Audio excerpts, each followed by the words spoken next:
I just had an amazing day walking around in Brooklyn. I was going to the library to return all the library books that I have, which none in the stack I fully read, which was sad, but that's just how it goes. Sometimes you don't get to the books you check out. But I'm going on a trip soon, so I thought like I'm gonna end up forgetting to take these back and I'm gonna have to pay late fees and stuff like that. So I just like went there to can you tell I've had a little bit of sake this afternoon? You get me in a slightly tipsy state. So I took the books back. And then the stroll home kind of is like great. Like there's just good shit the whole way home. I stopped at Unnameable Books, which is a great secondhand bookshop in Brooklyn. Sophie told me about Unnameable Books. She told me that that's one of her favorite bookshops in Brooklyn. I passed by there on my way to have midday ramen. I have recently had like quite a lot of dental work done, and chewing on like food is kind of hard for me still, so it's my my ramen soup time. On the way home, I was like, I'll get wine for Thanksgiving dinner that I'm having a friend over. So anyway, I just ended up with kind of like a ridiculous bag of stuff and books mostly, and other fun things that I think could be fun to show you. Shout out to Rebecca Eats Books. This is her tote bag. Never really gave it back. Let me sit down. That's better. I bought 15 books. Granted, a lot of them were from $1, $2 or $3 carts outside of the bookshop. So this is how I justify this purchase, as well as holiday time for me is always really stressful when it comes to gift giving. I feel like people, like I have friends who are so good at giving gifts, and that's something that I feel like I have never really been strong at. I love the people in my life. I just like am not the best gift giver, and I know it about myself. But since becoming a reader, I feel like giving books is something that I can do. And it's also like a challenging task because it's a gift that's a little bit tricky. Like people might not ever read this book. People might read it and really not like it. People might put it on a shelf for years. I do think it's still a lovely thing to like give a book or receive a book. And it's sort of the fun of it is like figuring out what book would kind of match with what person. I think that also some of the damage that I did today, buying wise, might come in handy since it's holiday gift giving season, and maybe I will re-gift a lot of these books, or gift a lot of these books. But on the top of this bag is a bottle of wine. Shout out to this wine. This is called Love Letter. It's a Lebanese wine. When I was in Richmond recently, I attended a panel about wine and different kinds of winemakers, and one of the winemakers was a Lebanese winemaker, not the one that makes this wine, but a different one. But the gal who makes this wine, she's originally from Columbus, Ohio, but she now makes wine out of Lebanon and Southern Australia, I think. And she makes this amazing wine. She wasn't speaking on the panel, but we tasted a Love Letter wine, not this one, the other one, while we were there. And she was gorgeous and beautiful. I didn't really get to chat with her, but I loved her wine. So I was shopping for a specific place that I went to that normally sells it, didn't have any. So I was like, okay, I don't have time to run around today before everything closes, and I can't get something nice to drink for Thanksgiving. So I picked this one up because I recognized it, and I'm sure it's delicious. The winery that makes this is Mersel, Mersel. Mersel, I think is how you say it. Working my way backwards, I guess, to the books. Went into a little homeware shop that has a bin of discounted, really cheap, for what they are, nice like home goods. It's also like a clothing store. And I saw on my way out of there this beautiful ceramic marble, sorry, not ceramic, marble, big, hefty marble ashtray for $10. So I got that because I think ashtrays are just really beautiful, and I thought it would look really nice, like on any surface of this home, and we could put like anything inside, and if someone comes over and they're a smoker, they can use it. And I also got these 3 little incense matches. So it's called the incense match. So it's like a little match, but instead of a normal match, it's a little tiny incense stick. So you light the match and you let it burn. It does say place in an ashtray, so isn't that perfect? I didn't even put those two together. I thought this was so cute, and also like a very, very cute gift as well. So I wanted to test them out to see if they work and if they're nice. Coconut, musk, and then I got a patchouli. Here it is. Patchouli. The gal in the store told me this was a good little combination, and the colors work also. So I got that. I went in originally to this shop to look for candles, because what is like a holiday dinner table without... Oh, my back hurts. I've got to lean a little bit this way. What is a holiday table without candles, right? So I walked in there. Of course, I was like, I'm not gonna pay $30 or like $28 per candle because it's curved or something. And I have to buy the things that hold it. So I was like, this is just not, I cannot justify that. And I just think it's ridiculous. But I did see this, which is super cute. It's the original tinned fish candle. Olive oil and sea salt candle. I don't want to open it yet. But it's literally looks like a little tin of fish that you like peel the tin, and it's a candle, 2 little like sardine type looking fish inside with a wick.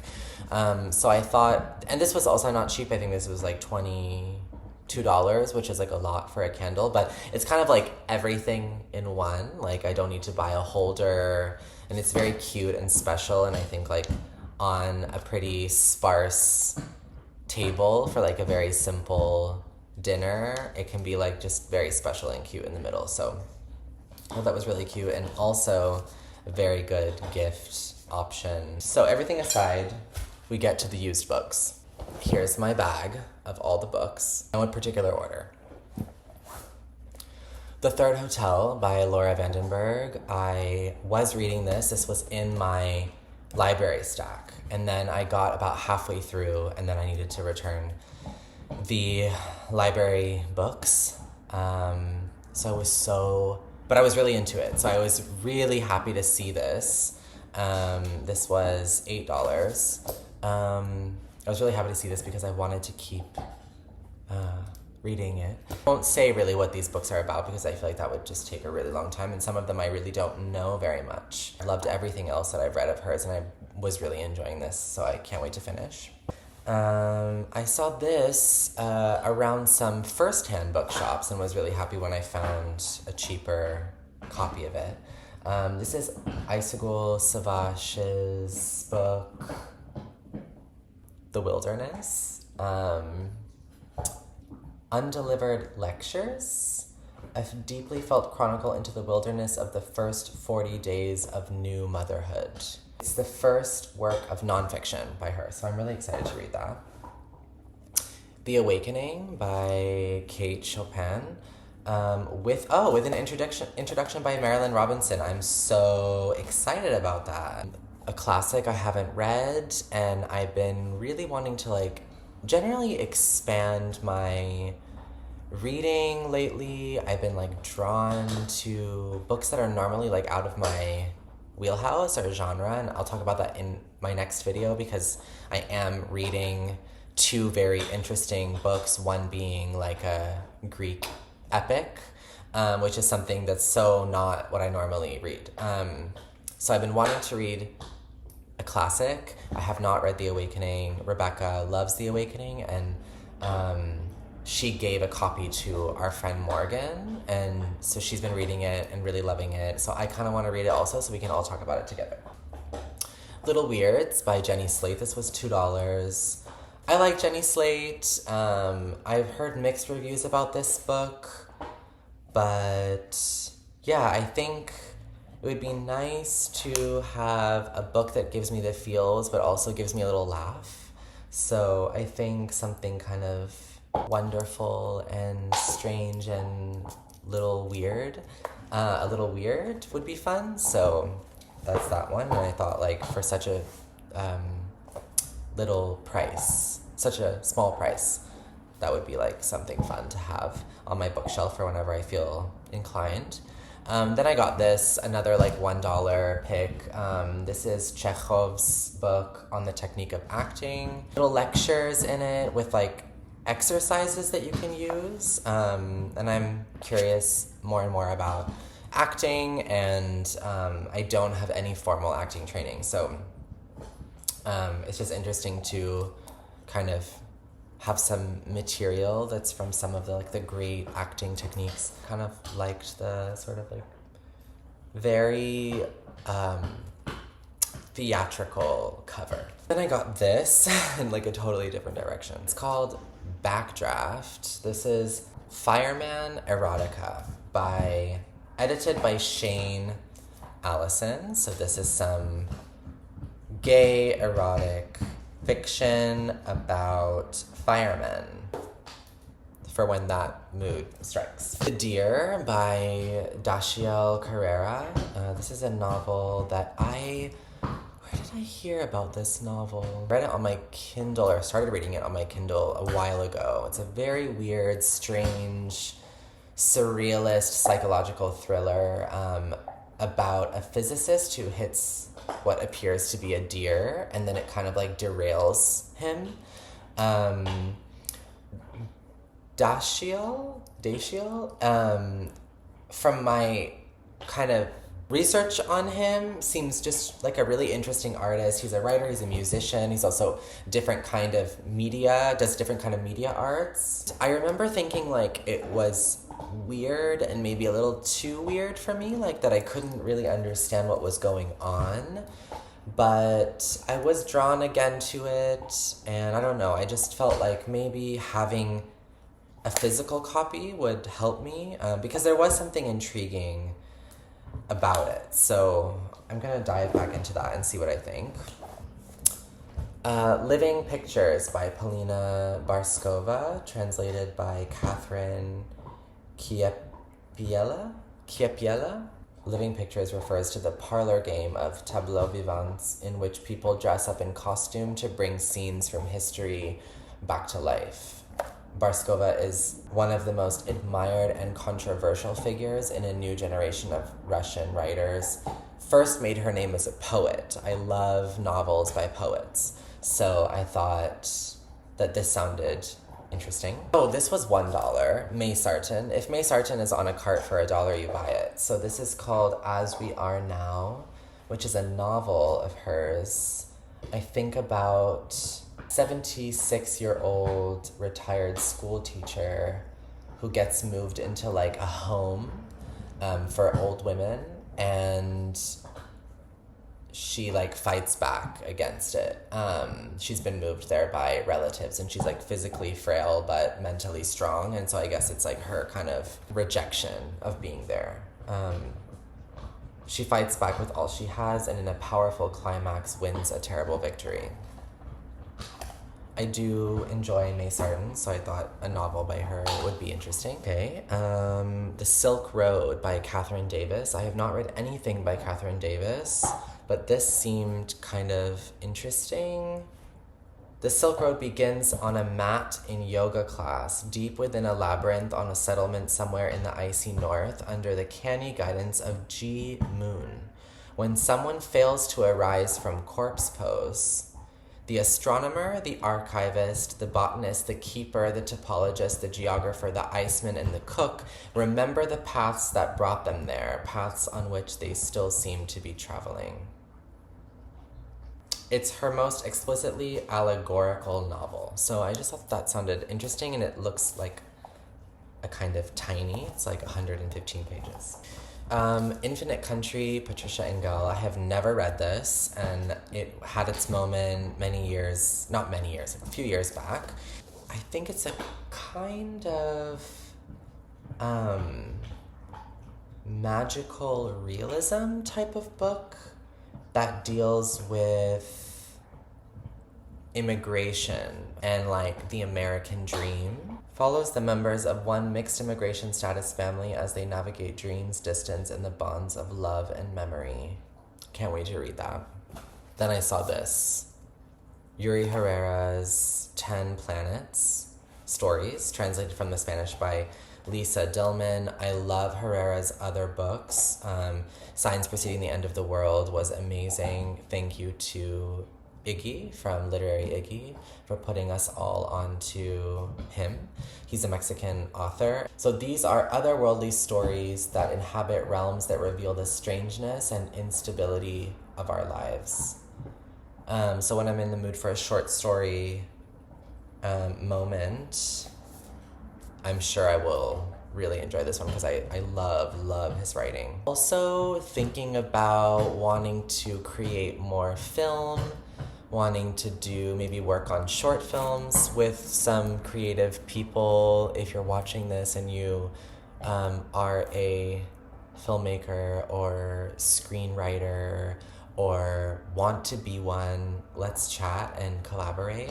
Short stories I'm sort of drawn to as like a research to see if maybe there's some option for like an adaptation of something. So who knows? Will and Testament by Vigdis Hjorth. We know I'm a big Hjorth fan on this channel. This is about 4 siblings, 2 summer houses, 1 terrible secret. I love Hjorth's writing. I loved His Mother Dead. That was one of my top books of that year. And If Only was also a wacky, frustrating ride, but I still really appreciate Hjorth's writing.